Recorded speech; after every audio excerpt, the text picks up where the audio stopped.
Well, thank you very much, everybody. We have a extremely respected man in the Oval Office today, and a friend of mine for a long time, a very good friend of mine.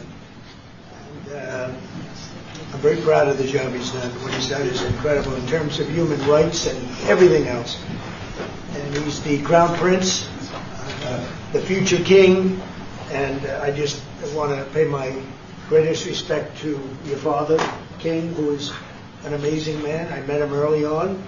He greeted me at the airport at an age that was pretty high up there, and it was about 117 degrees, and he was standing on the red carpet as I came out of the plane, and he's amazing. And when I met his brilliant son, it was at the Oval Office. Shortly thereafter, you came in representing the country, and I called the father. I said, "This guy is fantastic." And I don't know if that helped you or hurt you, but obviously it couldn't have hurt too much, because here you are, right? But we had a great meeting, and the office has changed quite a bit, and we inherited a mess. You actually told me you thought the country was in big trouble. I'm not going to use the exact word that you use. I refuse to say that you thought our country was dead a year and a half, 2 years ago, but our country was in trouble, and now we have the hottest country in the world. You said that also. And we do. We have the United States is right now the hottest country in the world. And between the tariffs and the election, November 5th election, we've done things that nobody can believe. $21 trillion will be the amount invested in the United States or committed to invest in 1 year. So I'm here 9 months, and we're up to almost $18 trillion. Biden, as an example, the Biden administration, if you call it that, it's not to me, it was the Biden lack of administration. There were less than $1 trillion for 4 years. We're going to be $21 trillion for 1 year. I think that's hard to believe. The biggest in history was a certain country, $3 trillion. We're going to be $21 trillion. On top of that, prices are coming down. We inherited a mess with high prices. The worst inflation in the history of our country. We had inflation that was a single full 4 years, the worst inflation in the history of the United States.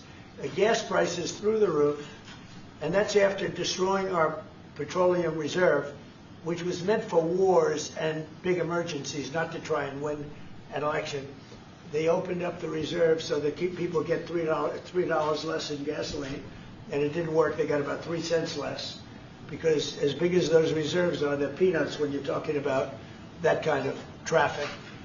And we're rebuilding the reserves. We're doing all of this, and we've done a job. We're also bringing down prices very substantially, and we've already brought them down very, very substantially. Gasoline is way down. I think you'll be seeing $2 gasoline, but we're now at $2.50, $2.45. Some are lower than that. It was $4.50, $5, $6, $3.50, $3.75. Under Biden, all different numbers, but way high. And we have energy way down.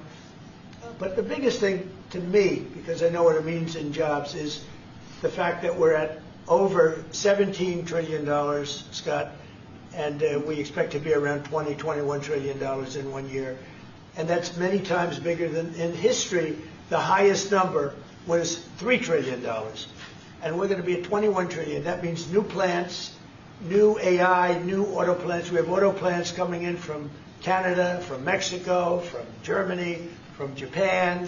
Toyota just agreed to invest $10 billion on new auto plants, all American workers. We've never been in a position like this. You can go back to the beginning. Our country has never been in a position like this, and it really is because of the fact that we use tariffs to bring all this money in. And you're going to see the results in a year when these plants start to open up. We have more plants under construction now than at any time in the history of our country. And these are big plants. These are the biggest plants anywhere in the world. And I want to thank you because you've agreed to invest $600 billion into the United States. And because he's my friend, he might make it $1 trillion, but I'm going to have to work on him. But it's 600. We can count on 600 billion. But that number could go up a little bit higher, yes, or I don't know. We'll see. But we appreciate it very much. So Saudi is going to be investing at least $600 billion, and that means investments in plants, in companies, money on Wall Street, and what it really means for everybody that really counts is jobs, a lot of jobs. We have a lot of jobs. So I just want to thank you. We've been really good friends for a long period of time. We've always been on the same side of every issue. I think we've done a great job in wiping out the nuclear capacity of Iran. Nobody else could have done that. No other president would have done it. We had the pilots in the Oval Office right here. We were celebrating a very successful attack. So I had them in with that beautiful B-2 bomber that's over there. And they said, sir, for 22 years, we practiced this attack.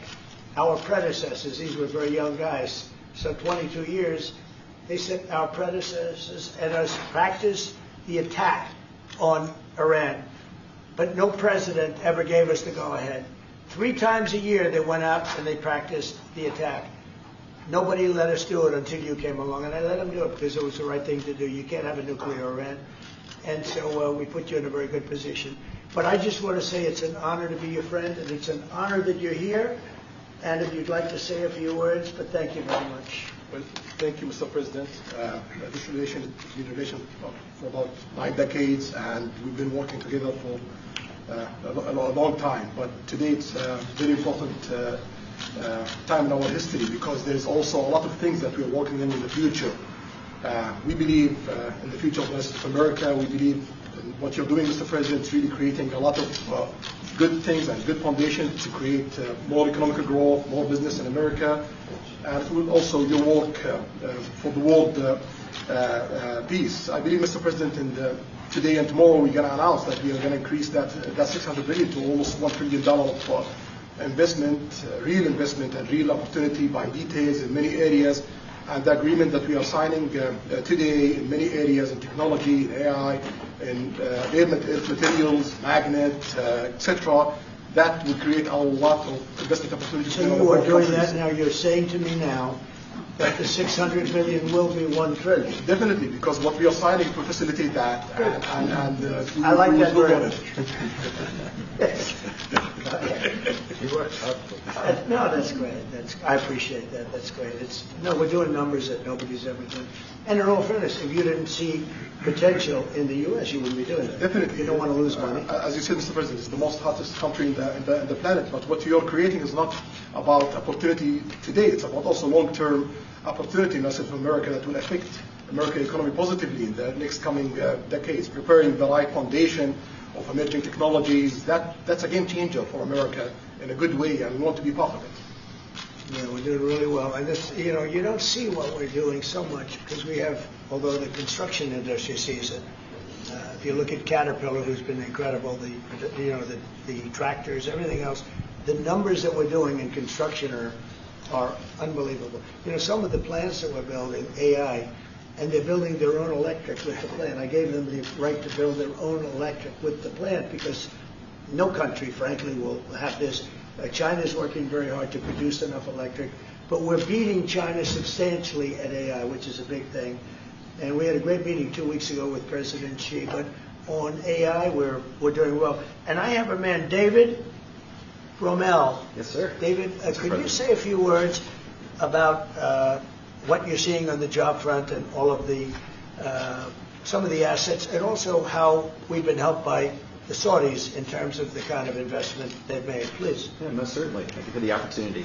I am a facility leader for GE Vernova, and if you look at the landscape for GE Vernova investment, over $750 million in the U.S. focused on true manufacturing jobs here stateside. We're looking at tripling the output of our Greenville, South Carolina facility, where we make the gas turbines that are supporting U.S. needs as well as the Saudi Arabia needs. Right. So real jobs, $300 million in gas investment, resulting in over 500 pieces of new equipment being installed in the Greenville, South Carolina facility. That translates into roughly 1,800 jobs across the board for GE Vernova as we try to scale capacity to be able to meet this demand.